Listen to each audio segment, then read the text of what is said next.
Hello, and welcome to Elliott Wave Forecast Learning.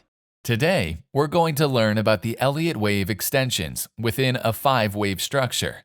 In the previous video, we covered the ground rules of Elliott wave impulse structure. According to one of the ground rules, in a 5-wave structure, wave 3 cannot be the shortest one. However, this does not necessarily mean that wave 3 should always be extended.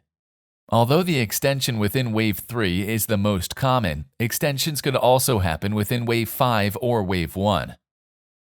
Let's talk about some important rules to follow in Elliott wave extensions. If wave 5 is extended, wave 3 needs to be longer than wave 1, otherwise Elliott wave count is wrong. If wave 1 is extended, wave 5 must be shorter than wave 3, otherwise Elliott wave count is wrong. If wave 3 is extended, wave 5 target could be achieved in 3 ways. It could be inverse 123.6 to 161.8% Fibonacci extension of wave 4.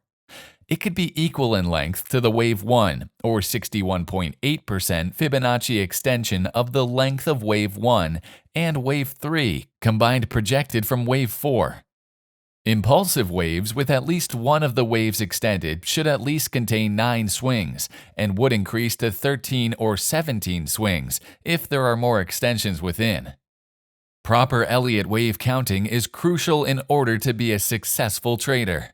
If you're interested in learning more about implementing wave analysis, please visit elliottwave-forecast.com or sign up for a 14-day trial.